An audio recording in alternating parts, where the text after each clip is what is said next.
మాట్లాడతానండి. Vanakkam sir. 2014లో నేను ఒక party ప్రారంభించినప్పుడు తెలంగాణ హైదరాబాద్లో ఆ రోజు నేను అనుకోలేదు ఏథెన్స్ కంటే పురాతనమైన నగరం అయిన మదురైలో ఇన్ని లక్షల మంది జనం మధ్య తమిళ్లో నేను గౌరవించే నా తమిళనాడులో నేను పెరిగిన తమిళనాడులో నేను ఇష్టపడే తమిళ సంస్కృతి నాకు సంస్కృతి బీజాలు పోసిన తమిళనాడు తమిళ భాష వీటన్నిటిలో నేను ఒకరోజు ఇక్కడికి వచ్చి ఎంతమంది గురువుల మధ్య ఇంత పెద్ద హిందూ మున్నని పెద్దల మధ్య ఇన్ని లక్షల మంది ప్రజల మధ్య నేను ఇలాంటి రోజు ఒకటి వస్తుందని నేను ఇప్పుడు ఊహించలేదు. I hope you can translate. நான் 2014ல நான் ஒரு கட்சியை ஆரம்பிக்கும் பொழுது நான் ஹைதராபாத்ல தெலுங்கானால அரசியல் செய்யும் பொழுது நான் வளர்ந்த தமிழ்நாட்டுல நான் படித்த தமிழ்நாட்டுல ஒரு ஆன்மீக பூமியான ஏதென்ஸ் நகரத்திற்கு தொன்மையான நிகரான ஒரு மதுரை மாநகரில் நான் இந்த மாதிரியான இந்துக்களுக்கான ஒரு கூட்டத்தில் என்ன ஒரு சிறப்பு அழைப்பாளராக என்ன அழைத்து இப்படி நீங்க கௌரவிப்பீங்கன்றதை நான் நினைச்சு கூட பார்க்கல அப்படின்னு சொல்றார். ఆ సభ ప్రారంభించినప్పుడు నేను నాకు ఇష్టమైన ఒక తెలుగు కవి చదివాను. అది ఎందుకంటే నాకు సుబ్రహ్మణ్య భారతి గారి అచ్చమెల్లె అచ్చమెల్లె పోయం గుర్తొచ్చింది. అదేంటంటే ఇల్లేమో దూరం అసలే చీకటి గడాంధకారం చేతిలో దీపం లేదు దారంతా గోతులు లోయలు కానీ ధైర్యమే ఒక కవచం. ఇది తమిళ్లో కొంత నేను చెప్తాను, దీన్ని కరెక్ట్ అయితే మళ్ళీ సార్ మీరు కరెక్ట్ చేయండి. பாதையோ இருட்டு கையிலே விளக்கு இல்லை வீடோ நெடுந்தொலைவில் வழி முழுவதும் மேடு பள்ளம் மனதில் துணிச்சல் தவிர வேறு இல்லை அச்சமில்லை அச்சமில்லை அச்சமென்பதில்லையே என்று மகாகவி பாரதி சொல்வாரே அதுதான் துணைக்கு வந்தது. அச்சமில்லை அச்சமில்லை என்று நம்முடைய பாரதியார் கூறினார். அதை எப்படி என்றால் வீடு தூரத்தில் இருந்தது, ஆனால் கண்ணுக்கு தெரியவில்லை, இருட்டாக இருந்தது, மேடு பள்ளங்கள் நிறைய இருந்தன, ஆனாலும் தைரியம் ஒன்றே அதை கொண்டு அந்த இடத்தை சேர முடிந்தது. அதைத்தான் அவர் அச்சமில்லை அச்சமில்லை அச்சமில்லை என்பதை தைரியத்தோடு நாம் செய்து கொண்டால் எதையும் வெற்றி அடைய முடியும் என்பதை அவர் கூறுகிறார். அதான் திருத்தி சொல்ல சொன்னார். నేను ఈరోజు ఇలా నిలబడగలుగుతున్నాను అంటే నాకు మురుగన్ చూపించిన దారి, ఆయనకి నా మీద ఉన్న అపారమైన భక్తి. ఆయన చూపించిన దారి ఏంటంటే ధైర్యం వీరత్వం ప్రేమతో నిండి ఉంటుంది.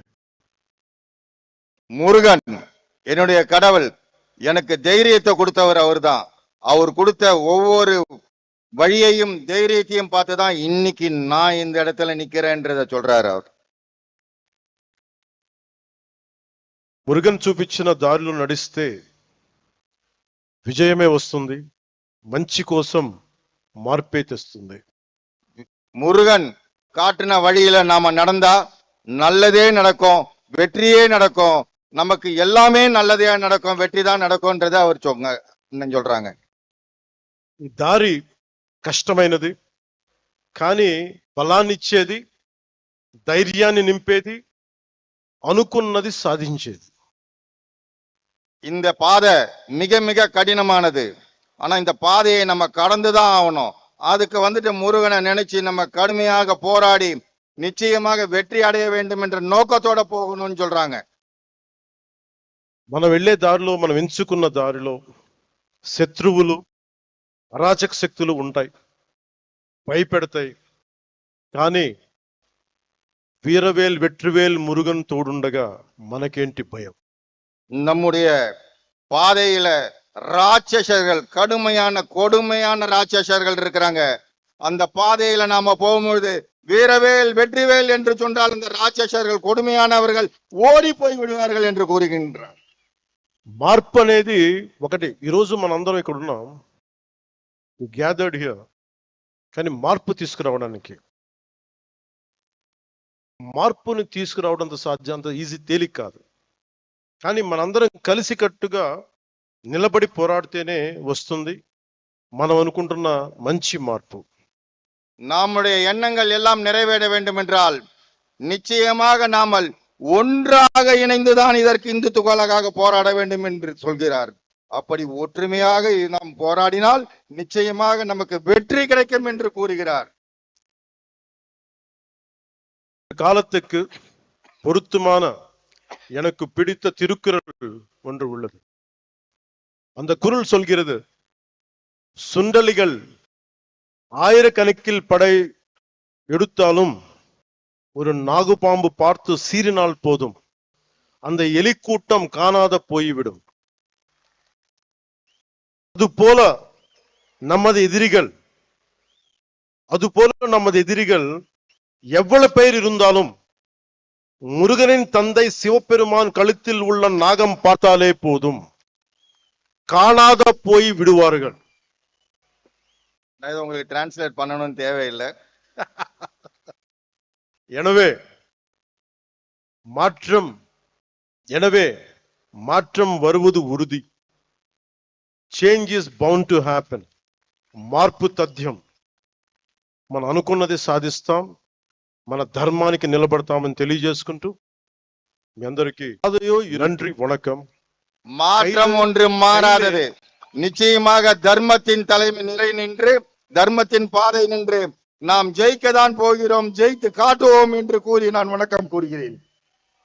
முருகனை நம்பினால் வெற்றிதான், முருகனை நம்பினால் உயர்வுதான், முருகனை நம்பினால் எழுச்சிதான். அந்த வெற்றிவேல் முருகனுக்கு அரோகரா, அந்த வீரவேல் முருகனுக்கு அரோகரா, அந்த சூரவேல் முருகனுக்கு அரோகரா. நன்றி, வணக்கம். மிக அற்புதமான ஒரு உரையை வழங்கிய மாண்புமிகு துணை முதல்வர் பவன் கல்யாண் ஐயா அவர்களுக்கு மனமார்ந்த மகிழ்ச்சியை தெரிவித்துக் கொள்கிறோம். அடுத்தபடியாக நமக்கெல்லாம் எல்லோரும் சேர்ந்து பாடக்கூடிய, ஒரு உலகளவில் சாதனை புரியக்கூடிய